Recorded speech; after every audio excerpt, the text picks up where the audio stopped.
in general, in the future, the way you see it working is you'll have your domain, and that's this identity that travels with you from application to application. So when you sign into Uniswap, for example, to do a trade, you're using that same identity when you sign into a decentralized version of social media, but you just decide when you sign in what you want to share with that application. And then when you sign out, you take that all back with you. Is that the general concept?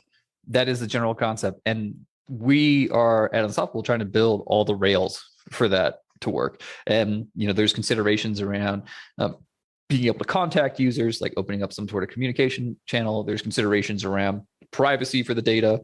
There's considerations around guarantees to make sure that people don't leak your data, making sure that if Uniswap does check your KYC information, for instance, that they don't accidentally leak that out on the internet or get to keep a copy themselves. Like they only get to look at it once and then they have to destroy it. And so all that infrastructure needs somebody to care about making that easy for users. So one way to think about it is Unstoppable Domains is out here building the open rails for consumers to plug their digital identities to with their NFT domains that they own in their wallet.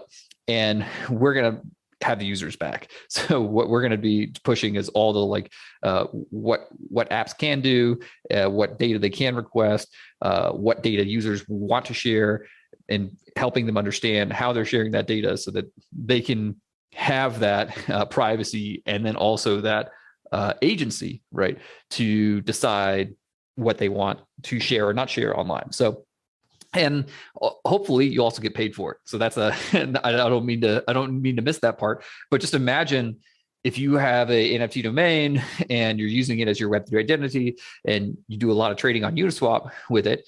And then you're like, you know what, I'm going to try out this new DeFi protocol and I'm going to try out this competitor. I'm going to go on and sign on SushiSwap. And when you do that, if you want to, you could say, hey, I am a really big user, and here you can go check my history to see that that's true. And when they check their history, like, oh wow, you are a big user. Here's a discount, or here's some tokens, right? For participate, because we want you to be a member of our community because we know that you have a lot to bring to the table based on your DeFi trading experience. So, and that's for the Web3 use case. It's going to be super focused on crypto natives very early.